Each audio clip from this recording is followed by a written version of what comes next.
ফলে আল্লাহ তাআলা বিশাল এক চিৎকার মেরে সাইয়েদনা জিবরাইলের মাধ্যমে পুরো জমিনটারে শেষ করে দিলেন। ফাজআলনা আলিয়াহা সাফিলাহা ওয়া আমতারনা আলাইহিম হিজারাতাম মিন সিজিল। তাদের অপকর্মের কারণে জর্ডানের ওই এলাকাটাকে আল্লাহ বললেন, জিবরাইল এলাকাটারে হাতে তুলে নে, আকাশের উপরে তুলে পুরো এলাকা সহ মানুষ সহ জমিনের মধ্যে গেড়ে দে। জমিনের নিচের মাটি উপরে নিয়ে গেল কে? উপরের মাটি নিচে নিয়ে গেল কে? পুরো জায়গাটা এখন ডেড সি হয়ে গেছে। কি সি? ডেড সি নাম শুনেন নাই বোধহয়? আজকে শুনে রাখেন, এটারে বলে মৃত সাগর। এটা গজবের জায়গা, ওখানে মানুষও ডুবে না। লবণের ডেনসিটি, সল্টের ডেনসিটি এত হাই, এই পানির মধ্যে এত গজব, এর মধ্যে কোনো মাছ জন্মায় না, চিংড়ি জন্মায় না, কাঁকড়া জন্মায় না, ব্যাং হয় না, শ্যাওলা হয় না, কিচ্ছু বাঁচে না। এটা গজবের জায়গা। চিল্লায় বলেন ঠিক কিনা? যে আল্লাহ জর্ডানের এলাকাটারে ধ্বংস করে দিল, ওই আল্লাহ আজও আছে না নাই? এই জন্য নিজ দিয়ে তিনি যেমনি আযাব দিতে পারেন, ভূমিকম্প দিতে পারেন, জলোচ্ছ্বাস দিতে পারেন, উপর থেকে তিনি শিলাবৃষ্টি দিতে পারেন কি পারেন না? মাইথের দিয়ে কখনো শিলাবৃষ্টি হয়েছিল? হ্যাঁ, ফসল ক্ষেত শেষ করে দেয় না? ছাগল টাগল মরে যায়। ছাগল যদি ইয়েতে থাকে ক্ষেতের মধ্যে, বড় শিলা মাথায় পড়লে শেষ, মানুষও শেষ, টিনের চালও শেষ। কথা কন? এরপরে আল্লাহ যদি উল্কা বৃষ্টি পাঠায়, উল্কা যদি পড়ে, কই যাবেন? কোথায় যাবেন আপনি? উল্কা চিনেন? মহাশূন্যে বিশাল পাথরের খণ্ড ঘর্ষণ খেয়ে পৃথিবীর ভেতরে ঢুকে যায়। এই পৃথিবীতে সবচেয়ে বড় উল্কাপিণ্ড পড়েছে সাউথ আফ্রিকাতে। সাউথ আফ্রিকার একটা সিটি আছে, হোবা সিটি। এই হোবা শহরে 60 মেট্রিক টন ওজনের একটা উল্কা পড়েছিল, যেখানে পড়েছে পুরো জায়গাটা বিশাল খাদ হয়ে গিয়েছে। এরকম একটা উল্কা যদি এখানে পড়ে, আজকে বাঁচার উপায় আছে? যে বিল্ডিং এ আমরা থাকি, রাত্রে বেলায় ঘুমাই আর ধুম্মা চলে ধুম দেখি রাতে, ওই বিল্ডিং এ যদি একটা পড়ে, কথা কন, ডান্স ক্লাব গুলার উপর যদি পড়ে, পতিতালয় যেগুলা আছে ওগুলা যদি পড়ে, যেই হোটেল গুলার মধ্যে আকাম কুকাম হয় ওইটার উপর যদি পড়ে, নাকি আল্লাহর এখন দেয়ার ক্ষমতা নাই? কথা কন। তার মানে বেঁচে গেছো, পার পেয়ে গেছো মনে করো না, নিজ দিয়েও আযাব আছে, উপর দিয়েও আযাব আছে। চিল্লায় বলেন ঠিক কিনা? এজন্য ভয় পেতে হবে একজন সত্তাকে, তিনি কে? সব ক্ষমতার মালিক কে? এরপর আল্লাহ বললেন, আওয়ালাম ইয়ারাউ ইলা আত-তায়রি ফাওকাহুম সাফাতিন ওয়া ইয়াকবিদনা মা ইউমসিকুহুন্না ইল্লার রাহমান ইন্নাহু বিকুল্লি শাইইন বাসীর। সুবহানাল্লাহ বলেন। আল্লাহ বলেন, তোরা নাস্তিক হস কেমন করে? মানুষ নাস্তিক হয় কেমন করে? মানুষ কি মুক্ত বিহঙ্গের দিকে নজর করে তাকায় না? আকাশে মুক্ত বিহঙ্গ নাই? বিহঙ্গ বুঝছেন তো? পাখি। পাখির কথা কোরআনে বললো কে? সুবহানাল্লাহ কইবেন না? ওয়া আরসালা আলাইহিম তায়রান আবাবিল। আবার কাবা ভাঙতে এলে পাঠাওয়া বাবিল। দাও খোদা দাও আমায় আবার উমর দরজ দিল। দাও খোদা দাও আমায় আবার উমর দরজ দিল। সুবহানাল্লাহ পড়েন। এই যে আল্লাহ বললেন ওয়া আরসালা আলাইহিম, তারপর তায়রান আবাবিল, তায়ের মানে পাখি, তায়ের মানে কি? আবার জান্নাতে যারা যাবে তাদেরকে পাখির ভুনাগোশত খাওয়াবে কে? জান্নাতে যাওয়ার সাথে সাথে প্রথমে আল্লাহ আপনাদেরকে মেহমানদারি করবে মাছের কলিজা দিয়ে। খাইবেন? মাছের কলিজার কথা শুনে জিহ্বায় পানি আসছে নাকি? আউয়ালু তুআমিন ইয়াকুলুহু আহলুল জান্নাতি ফাজিয়াদাতু কাবিদিল হুত। প্রথমে মাছের কলিজা, এরপরে পাখির ভুনাগোশত। তার মানে পাখির কথা কোরআনে আছে না নাই? আবার সাইয়েদনা সুলাইমান আলাইহিস সালামের একটা পাখি ছিল, এটার নাম কি ছিল? হুদহুদ পাখি। মাথার উপর দিয়ে চলতো, আর ওইটার চোখে জুমিং পাওয়ার আল্লাহ এত বেশি দিয়েছিল, এটা জমিনে নজর করলে বুঝতে পারতো কয় হাজার ফিট নিচে পানি আছে, পানিটা মিষ্টি না লবণাক্ত না কেমন, দেখে দেখে মুহূর্তের মধ্যে সাইয়েদনা সুলাইমানের কাছে সব তথ্য সরবরাহ করে দিত। কোন সুবহানাল্লাহ। এজন্য আল্লাহ বললেন, নাস্তিক গুলো কি পাখির দিকে তাকায় না? এই পাখির দিকে তাকালে পাখির রব আল্লাহরে খুঁজে পাওয়া যায়। পাখির দিকে তাকালে, মুক্ত বিহঙ্গের দিকে তাকালে কেমন করে পাখিগুলো উড়ে যায়। এই পাখিগুলো আকাশে ধরে রাখে কে?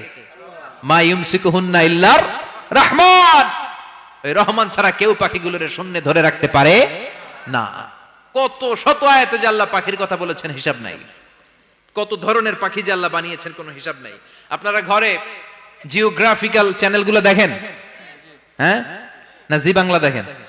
স্টার জলসা, কিরণমালা, কি দেখেন?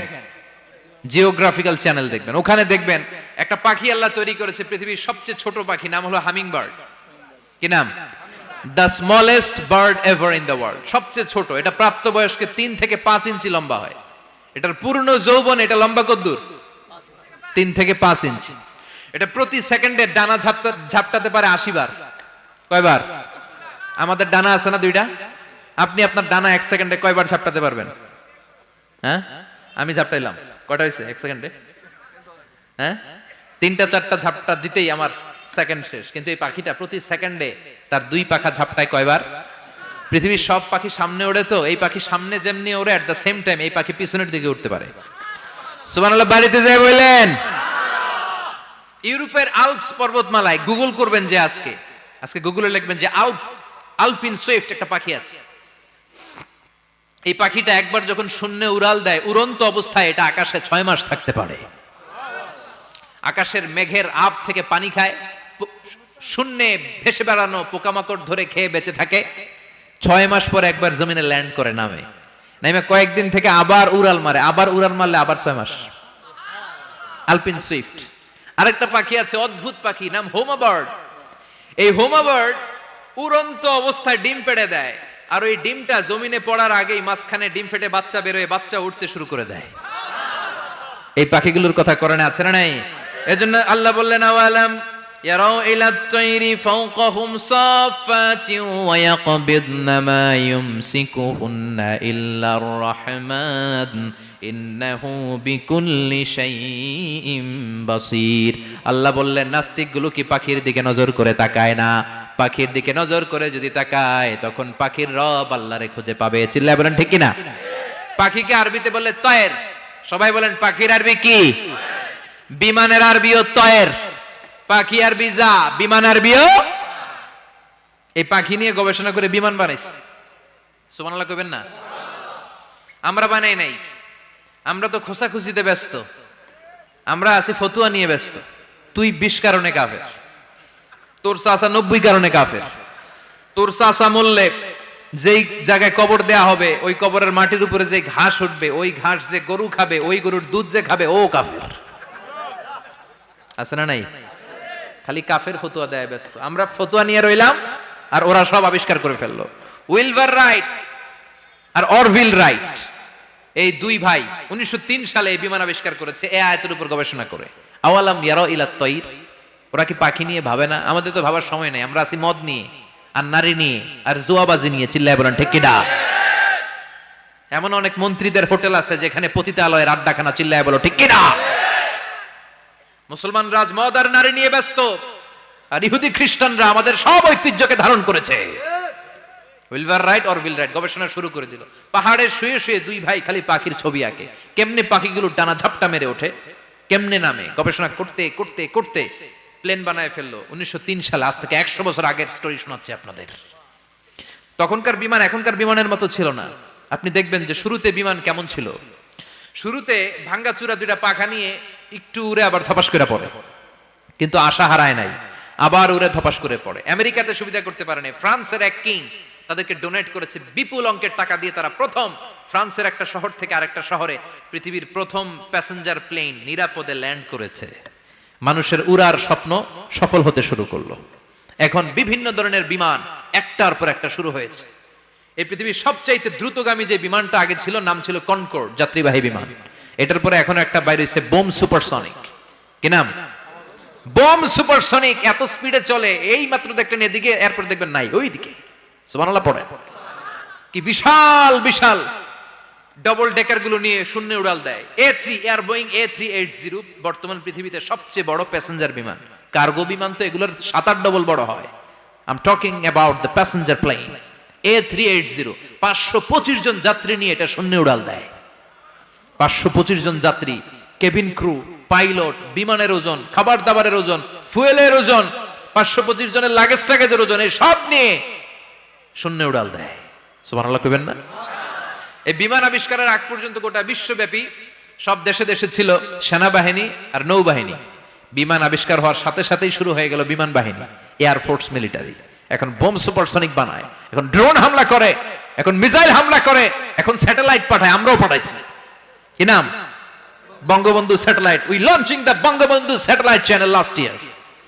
আমরা এই বঙ্গবন্ধু স্যাটেলাইটও পাঠাইছি উপরে। সবকিছু পাখির উপর গবেষণা করে হয়েছে। চিৎকার করে বলেন ঠিক কিনা? এজন্য আল্লাহ ডেকে বললেন, গোলাম ওরা কি পাখির দিকে তাকায় না? পাখির দিকে যদি নজর করে একটিবার তাকাতো, নাস্তিক আর নাস্তিক থাকতে পারতো না। এজন্য নাস্তিকদের জন্য সূরার ভেতরে ডোজ আছে, আই ওপেনার আছে। সর্বশেষ আল্লাহ একটা প্রশ্ন দিয়ে এই সূরাটা শেষ করলেন। প্রশ্নটা শুনবেন? শুনবেন সবাই? আল্লাহ বললেন, কুল আরাআইতুম ইন আসবাহা মাউকুম গাওরান ফামান ইয়াতিকুম বিমাইম মাইন। বলো দেখি সবে, শুকাইয়া যদি যায় এই পৃথিবীর পানি, তাহলে হেথায় তটনির ধারা কে দিবে সবারে আনি? কে দিবে আনি? একদিন সকালবেলা ঘুম থেকে উঠছেন, টয়লেটে যাবেন, মুখ ধোবেন, স্কুলে যাবেন, অফিসে যাবেন, কাজে যাবেন, যায় দেখেন টিউবওয়েল চাপতেছেন, পানি নাই। ট্যাপ ছাড়লেন, পানি নাই। চোখের মধ্যে ময়লা, নাকে ময়লা। টয়লেটে যাবেন, পানি নাই। পুকুরে নাইমা দেখেন পানি নাই। বিশাল বিশাল মেশিন বসিয়ে মাটির নিচ থেকে ভূগর্ভস্থ পানি ওঠানোর চেষ্টা করলেন, একটা পানি নাই। এক ফোঁটা পানি গোটা বিশ্বে কোথাও নাই। কে দিব পানি আপনারে? পানি সম্পদ মন্ত্রী দিব, ডোনাল্ড ট্রাম্প দিব, শেখ হাসিনা দিবে? কেউ দিতে পারবে? এক ফোঁটা পানি বানানোর ক্ষমতা আমাদের নয়। ঠিক কিনা? পানির বৈজ্ঞানিক নাম হচ্ছে H2O। কি নাম? এই দেশে H2 নিয়ে কত কথা আছে না নাই? হাইড্রোজেনের দুইটা মলিকিউল, অক্সিজেনের একটা মলিকিউল। এই দুইটা গ্যাস, হাইড্রোজেন আর অক্সিজেন, দুই গ্যাস একসাথে মিলাইলে কি হয়? কথা বলেন। মিঠা নদীর পানি। সুবহানাল্লাহ পড়েন। আল্লাহ বললেন, ঘুম থেকে উঠে যদি দেখো পৃথিবীর সব পানিগুলো একেবারে পৃথিবীর নিচে চলে গেছে, কোন মাধ্যম দিয়ে এক ফোঁটা পানির জোগাড় আর বন্দোবস্ত করা যায় না, কে তোদেরকে পানি এনে দিবে? কথা কন। আল্লাহ ছাড়া এক ফোঁটা পানি এনে দেওয়ার মতো ক্ষমতা কারো আছে নাকি? আবার পানি থেকে পৃথিবীর সব কিছুরে বানালো কে? ওয়াজআলনা মিনাল মাই কুল্লা শাইইন হাই আফালা ইউমিনুন। আল্লাহ বললেন, পানি থেকে গোটা বিশ্বের সব আমি বানালাম। সব জীবিত জিনিস তৈরি হয়েছে পানি থেকে। এটা কোরআনের কথা। কার কথা? আর ১৫০০ বছর পর বিজ্ঞানীরা এখন বলছে পানি থেকেই সব প্রাণ এসেছে। সুবহানাল্লাহ পড়েন। বিজ্ঞানীদের রিসার্চে এসেছে পৃথিবীর সর্বপ্রথম যে প্রাণীটার উৎপত্তি, এটার নাম নাকি অ্যামিবা। কি নাম? It's a very small unicellular organism in the world.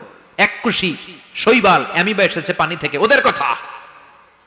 তারপরে এসেছে জুপ্লাঙ্কটন, ফাইটোপ্লাঙ্কটন, ব্যাকটেরিয়া প্লাঙ্কটন, একটার পর একটা ডেভেলপ করেছে। সব এসেছে পানি থেকে।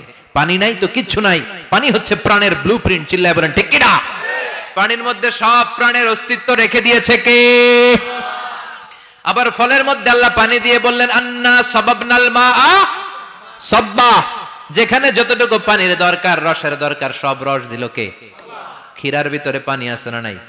কলার ভিতরে, আপেলের ভিতরে, তরমুজ, তরমুজ তো পুরাই পানি। কথা কন। ডাবের ভিতরে কে দিল?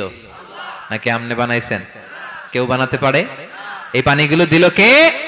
আবার আল্লাহ বললেন, মারাজাল বাহরাইনি ইয়ালতাকিয়ানি বাইনাহুমা বারযাখুন লা ইয়াবগিয়ান ফাবিআইয়ি আলাই রাব্বিকুমা তুকাযযিবান।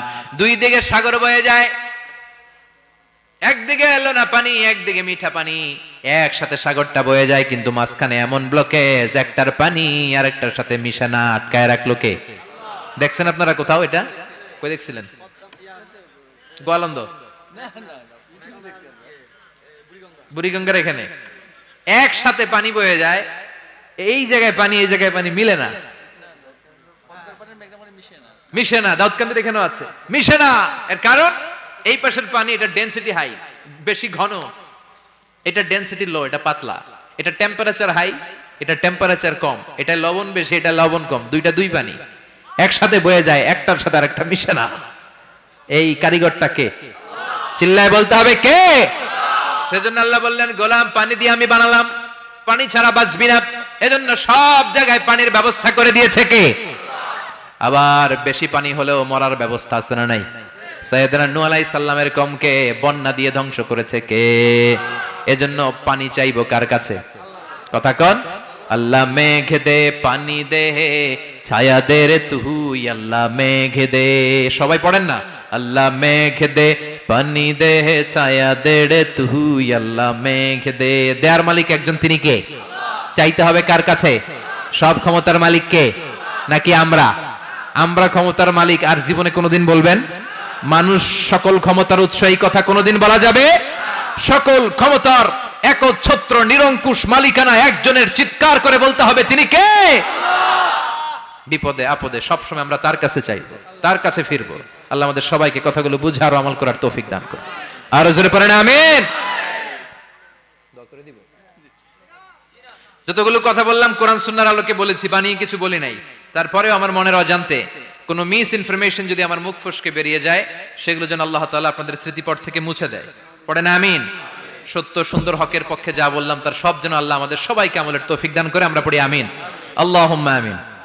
ইয়া রাব্বি লাকাল হামদু কামা ইয়ানবাগি লিজালালি ওয়াজহিকা ওয়া আযীমি সুলতানিক, লাকাল হামদু বিল ঈমান, লাকাল হামদু বিল ইসলাম, লাকাল হামদু বিল কুরআন। আল্লাহুম্মা জাআল, আল্লাহর আদেশে দেহে ঢুকে আল্লাহর আদেশে বের হয়ে যায়, ঠিক কি না?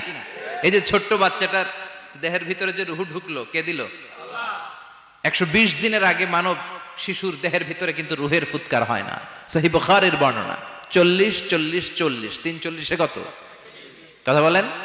প্রথম 40-এ থাকে নুতফা, তারপরের 40-এ হয় আলাকা, তারপরের 40-এ হয় মুদগা, sperm drop, blood clot and then the little flesh. ছোট্ট নাপাক পানি ছিলাম, শুক্রাণু ছিলাম আমরা। কি ছিলাম? শুক্রও ছিলাম না, শুক্রাণু, শুক্রের অণু। এক ফোঁটা শুক্রের মধ্যে 20 কোটি অণু থাকে, ওই 20 কোটির একটা ছিলাম আমি আর আপনি। সুবহানাল্লাহ, বাড়িতে গিয়ে বললেন। ডিম্ব আমরা ছিলাম না, আমরা ছিলাম ডিম্বাণু। ডিম্বের এই ডিম্বাণু আর শুক্রাণু দুইটা মিলে আল্লাহ আমাদেরকে বানায় ফেললেন জাইগট, সেখান থেকে এমব্রয়ো, তারপরে আস্তে আস্তে ইনিশিয়াল স্টেজগুলো শেষে একটার পর একটা স্টেজ পার করে তিনি আমাদেরকে বানালেন আলাকা, সেখান থেকে মুদগা। আমাদের দেহের ভেতরে তিনি স্কেলিটন ভরে দিলেন, কঙ্কাল, মাথার স্কাল দিলেন, খুলি দিলেন, নাক কান গলা দিলেন, আমার রেসপিরেটরি সিস্টেম চালু করে দিলেন। কত ছোট ছিলাম আমি, ক্ষুদ্র ছিলাম আমি। ফালয়ানযুরিল ইনসানু মিম্মা খুলিকা মিম্মা দাফিক। মানুষের উচিত তার সৃষ্টি প্রক্রিয়ার দিকে নজর করে তাকানো। বাবার পিঠ থেকে সবেগে নির্গত হওয়া পানি দিয়ে মায়ের পেটে তোমারে ঢুকায় দিল কে? নাপাক পানি থেকে ছোট্ট ব্যাঙ্গাচির মতো ছিলাম, জোকের মতো মায়ের জরায়ুর দেয়ালে লেগেছিলাম। সেখান থেকে বড় করতে করতে আমার রেসপিরেটরি সিস্টেম, আমার হেয়ারিং সিস্টেম, আমার সব সিস্টেমগুলো তিনি আমার দেহের ভিতরে সেট করে দিল। চিল্লায় কোন সুবহানাল্লাহ। 120 দিনের সার্টেন পিরিয়ড শেষে তিনি দেহের ভিতরে রুহের ফুৎকার দিলেন। দেয়া মাত্রই আমার রুহুতে ধপ ধপ ধপ শুরু হয়ে গেছে। ওই যে ধপ ধপ শুরু হয়েছে, আজও থামে নাই। এই ধপ ধপ থামলে বাঁচবেন? দম ফুরাইলে আমরা ঠুস হয়ে যাবো, ঠিক কিনা? হায় রে মানুষ রঙিন ফানুষ, দম ফুরাইলে তবু তো ভাই কারোরই নাই একটুখানি। হায় রে মানুষ রঙিন ফানুষ, রঙিন ফানুষ, হায় রে মানুষ। সুবহানাল্লাহ বলেন। সে আল্লাহ বললেন, গোলাম, জীবন আর মরণের মাঝখানে আমি তৈরি করেছি রুহু। পৃথিবীর বিজ্ঞানীরা সব বানাতে পারে, কম্পিউটার বানাতে পারে, প্লেন বানাতে পারে, হেলিকপ্টার বানাতে পারে, রকেট বানাতে পারে, কিন্তু গোটা বিশ্বের সব বিজ্ঞানীরা মিলে কি রুহু বানাতে পারে নাকি? কথা বলেন। গত বছর সোফিয়া নামে একটা রোবট আসছিল না? কথা কন। ওটা মাথা উঁচু করে নিচু করে কথা বলতে চায়, মানুষের মতো হতে চায়। আসলে কি মানুষ? ওটার মধ্যে কি রুহু আছে? রুহু বানাইতে পারবে কেউ? এই রুহু নিয়ে যে কত গবেষণা, মুমূর্ষ রোগীদের উপর গবেষণা চালিয়েছে অনেক। বুলেট প্রুফ গ্লাসের ভিতরে মুমূর্ষ রোগীকে রেখে রেখে তারা চেক করতে চেয়েছে আমেরিকান বিজ্ঞানীরা যে রুহু কোন দিক দিয়ে বেরোয়। তারা ওজন করে দেখে, মানুষ মরে গেলে কোন লাশের ওজন বেড়ে যায়, কোন লাশের ওজন কমে যায়। যেটাতে কমে গেছে 2-1 কেজি কমে যায়, তার অবাক। কিরে, আগে ছিল 80 কেজি, এখন হয়েছে 78 কেজি, তার মানে 2 কেজি নাই। এটাই রুহু। এটাই কি? এটা হচ্ছে গবেষণার ধাপ। অনেকগুলো মডিউল তারা আনে, অনেক মুমূর্ষ রোগীকে গ্লাস ফিটিং করা, ইন্টেনসিভ কেয়ারে রেখে তারা অবজার্ভ করে, আর অক্সিজেন মাস্ক খুলে দিয়ে তারা দেখে যে লোকটা ছটফট করে কিভাবে মরে। মরার আগে ওজন মাপ ছিল 80 কেজি, মরে গেছে পরে আবার ওজন দিয়ে দেখে 78 কেজি। কমছে কয় কেজি? বিজ্ঞানে কয় পাইছি। সবাই কয় কি পাইছো? কয় রুহু। কই পাইলেন? কয় আগে 80, এখন 78, 2 কেজি। রুহুর ওজন কয় কেজি? তো বিজ্ঞানীদের সিস্টেম হচ্ছে যে কোনো একটা বিষয়ের উপর গবেষণা চালালে তারা পূর্ণাঙ্গ ডিসিশনে পৌঁছতে পারে না। They couldn't jump to the final conclusion just on one module, based on one module, they can't do it. তাদের অনেকগুলো মডিউল আনতে হয়। তারা আবার নমুনা আনলো আরেকটা, মুমূর্ষ রোগী, অক্সিজেন চেম্বার লাগানো, মাস্ক লাগানো, এটা খুলে ফেললে মরে যাবে। বুলেট প্রুফ করা গ্লাসের ভিতরে ঢুকিয়ে এটার ওজন মাপ, এটার ওজন 60 কেজি। এবার মাস্ক খোল, মাস্ক খুলছে ছটফট ছটফট করে, এটা শেষ। এবার মাপ দেখ, এবার মাইপা দেখা গেছে 63 কেজি। কয় কেজি বাড়ছে? এক একটার এক এক সিস্টেম হইতেছে, কোনোটা কমে, কোনোটা বাড়ে, কোনোটা কিচ্ছু হয় না।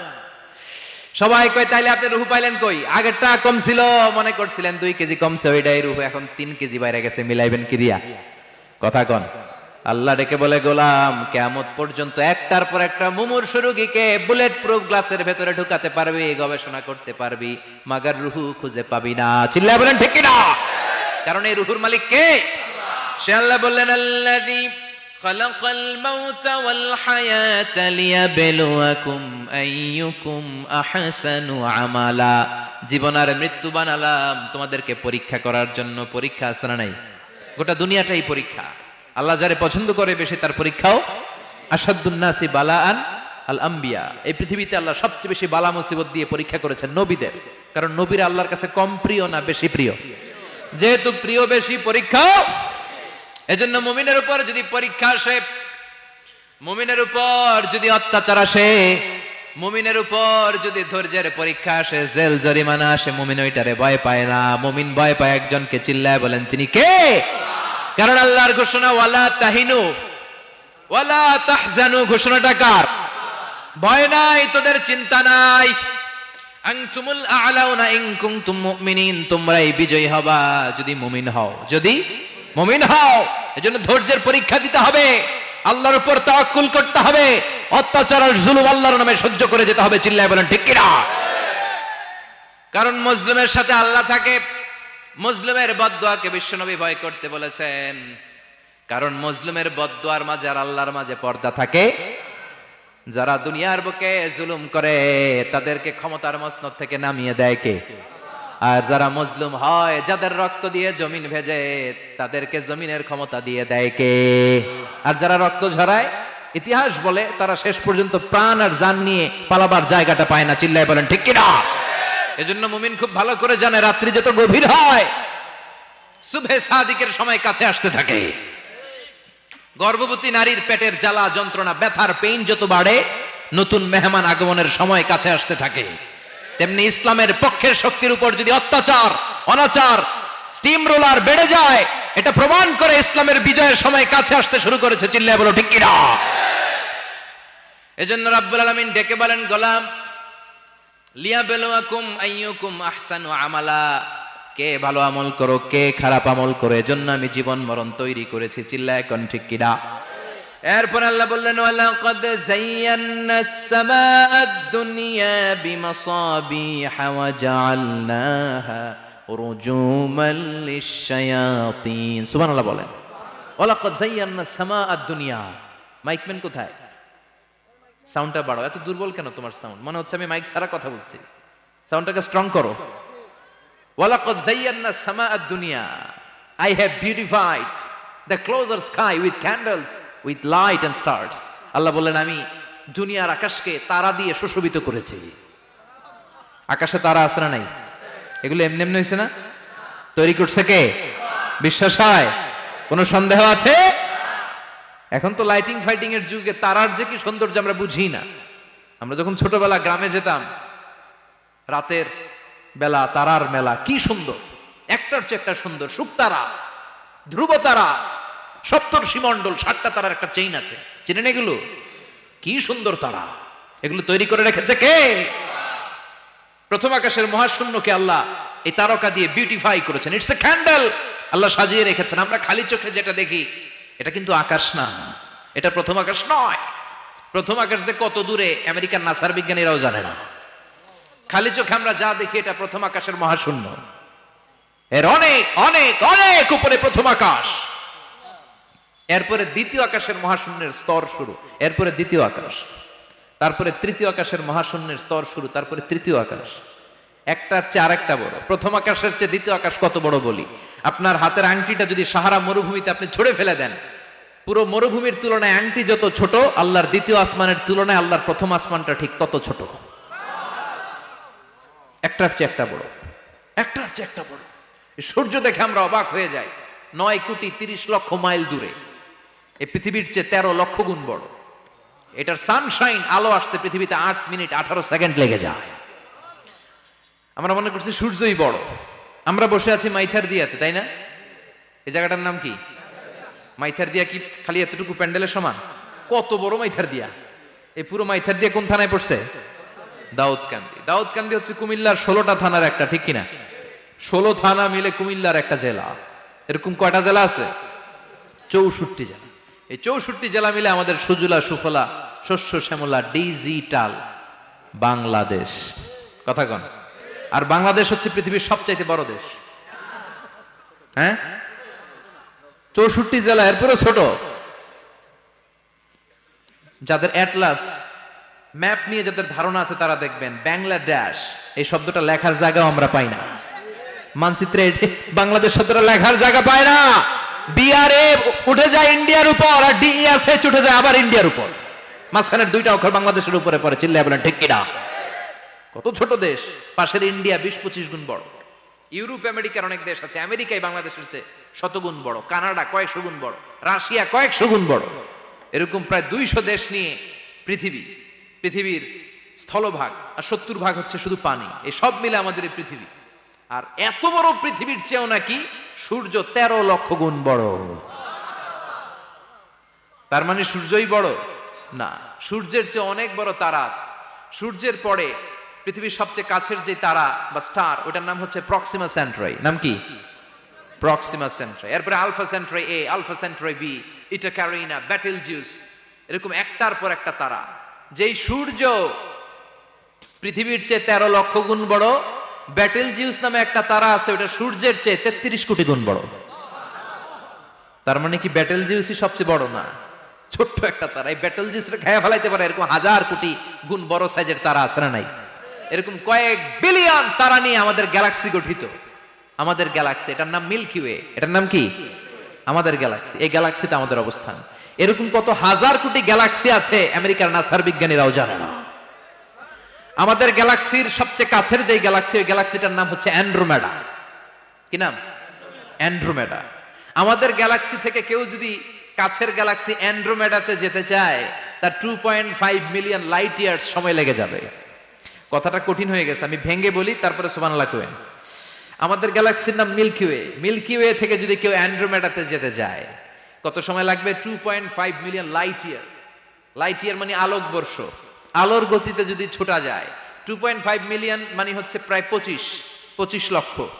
তাহলে পৃথিবীতে সবচেয়ে দ্রুতগামী যে বিষয়টা আবিষ্কৃত হয়েছে সেটা হচ্ছে আলো। এই যে লাইট মারলে যে ছোটে, এই লাইট প্রতি সেকেন্ডে 1,86,000 মাইল বেগে ছুটতে পারে। 1 মিনিটে না, 1 ঘন্টা না, 1 মিনিটে না, 1 সেকেন্ডে আলো চলে যায় কয় mile? 1,86,000। Could you imagine that? আপনি কল্পনা করতে পারেন? হয়তো মাথা নাড়াইতেছেন। এটা কি কল্পনা করা যাবে? আমার তো তার ছিঁড়ে যাচ্ছে। 1 সেকেন্ডে নাকি আলো ছুটে 1,86,000 মাইল বেগে। 1 সেকেন্ড শব্দ কইতে তো 2 সেকেন্ড লাগে। কথা কন। এর মধ্যে আলো চলে গেছে 1,86,000 মাইল। তো কোন রকেট যদি আপনি পান, যে রকেট দিয়ে সেকেন্ডে 1,86,000 মাইল বেগে রকেটটা ছুটবে প্রতি সেকেন্ডে, খেয়াল করেন, ঘন্টায় না, মিনিটে না, কিসে? সেকেন্ডে। যে রকেটটা সেকেন্ডে 1,86,000 মাইল বেগে ছুটবে, ওই রকেটটা দিয়ে আমাদের গ্যালাক্সি থেকে আমাদের পাশের গ্যালাক্সি অ্যান্ড্রোমেডাতে পৌঁছতে আপনার 25 লক্ষ বছর লেগে যাবে। সুবহানাল্লাহ বাড়িতে গিয়ে বললেন। এরকম বিশাল বিশাল তারা দিয়ে আমাদের আকাশটারে বিউটিফাই করেছে কে?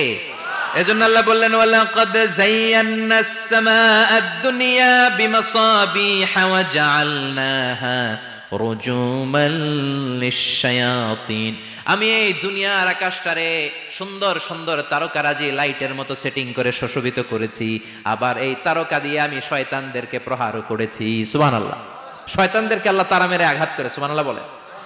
এরপরে এই সূরার প্রথম রুকুর শেষে আল্লাহ বললেন, ওয়াসিররু কাওলাকুম আও ইজহারু বিহি ইন্নাহু আলিমুম বিযাতিস সুদূর আলা ইয়ালামু মান খালাকা ওয়া হুয়াল লাতীফুল খাবীর। আল্লাহ বললেন ওয়াসিররু কাওলাকুম, তোমরা যদি গোপনে কথা বলো, আও ইজহারু বিহি, কিংবা স্পষ্ট করে বলো, সব শুনে কে? আপনি যেমনি বলেন শুনবে কে? বলেনই নাই, শুধু মনে মনে ভাবছেন, শুনবে কে? সুবহানাল্লাহ কইবেন না? সাত আকাশের উপরে, আরশের উপরে তার অবস্থান, সাত জমিনের নিচে কোন গোপনতম প্রকোষ্ঠে, কোন ছোট্ট বাক্সের ভেতরে যদি কোনো পিঁপড়া, পিপিলিকা নীরবে হেঁটে যায়, আল্লাহ বলে আমি ওই পিঁপড়ার হেঁটে চলার পায়ের আওয়াজটাও শুনতে পাই। এজন্য কেউ যেটা শোনে না, শোনে কে? এরপর আল্লাহ বললেন হুয়াল্লাযী জাআলা লাকুমুল আরদা যালুলান ফামশু ফি মানাকিবিহা ওয়া কুলু মির রিজকি ওয়া ইলাইহিন নুশুর। সুবহানাল্লাহ বলেন। আল্লাহ ডেকে বললেন গোলাম, তোমাদের জন্য জমিনটারে আমি বিছানা বানিয়েছি। আল্লাযী জাআলা লাকুমুল আরদা ফিরাশা, জমিনটারে বিছানা বানিয়েছে কে? এই বিছানার মতো সমতল জমিন দিয়ে তোমরা হেঁটে বেড়াও, চলে বেড়াও, হেলে দুলে পড়ার সুযোগ নাই, ঠিক কিনা? এই যে মাইথার দিয়ার আজকের যে ময়দান, এটা যদি বিছানার মতো সমান না হইতো বসতে পারতেন? কথা কন।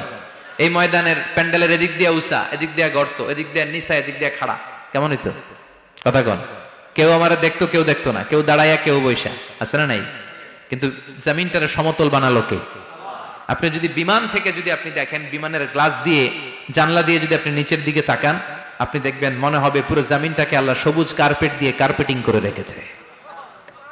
এই সৌন্দর্য দিয়েছে কে? আবার রব্বুল আলামিন বলেন জমিনটারে সমান দেখে, কার্পেটিং দেখে মনে করো না তোমরা বেঁচে গিয়েছো। আমার দেয়া বিধান আমার জমিনে যদি কায়েম করতে না পারো, এই কার্পেটিং করা জমিনের ভেতরে আযাব আছে না নাই? এই পুরো জমিনের ভেতরে আছে আগুন আর আগুন। আগ্নেয়গিরির অগ্নুৎপাত জ্বালামুখে বিস্ফোরণ করে দিয়ে গোটা বিশ্বটারে মুহূর্তে মেসাকার করে দিতে পারে কে? এজন্য আল্লাহ ডেকে বললেন গোলাম, আমিনতুম মান ফিস সামাই আন ইয়াখসিফা বিকুমুল আরদা ফাইযা হিয়া তামুর। তোমরা কি ভেবেছো নাকি বেঁচে যাবা? আমি চাইলেই পুরো জমিনটারে কাঁপিয়ে দিতে পারি। আন ইয়াখসিফা বিকুমুল আরদ, খাসাফ মানে ল্যান্ডস্লাইড। খাসাফ মানে কি? ল্যান্ডস্লাইড, ভূমিধস, ভূকম্পন, আর্থকোয়েক, আছে না নাই? বাংলাদেশে তো ভূমিকম্প হয় না, না? টের পাইছেন? মাঝে মাঝে মাঝরাতে হয় না? 3টার দিকে নিজেই দৌড় দিব না বাচ্চারা লইয়া দৌড় দিব, লুঙ্গি পইরা দৌড় দিব না লুঙ্গি ছাড়া দৌড়াবো? কথা কর। এই ভূমিকম্প আছে না নাই? আল্লাহ বলে মনে করো না জমিনটা সমতল, কার্পেটিং করে দিয়েছি, এই কার্পেটিং এর ভিতরেও আগুনের দলা আছে না নাই? আবার আল্লাহ বললেন আমিনতুম মান ফিস সামাই আন ইউরসিলা আলাইকুম হাসিবা। নিচে যেমনি কার্পেটিং করা জমিনের ভেতরে অগ্নুৎপাত রেখে দিয়েছি, মাথার উপর থেকে আযাব দেওয়ার সুযোগ আছে না নাই? চাইলে আল্লাহ অগ্নি বৃষ্টি দিতে পারে, আগুন বৃষ্টি দিতে পারে, ঠান্ডার বজ্রপাত দিতে পারে।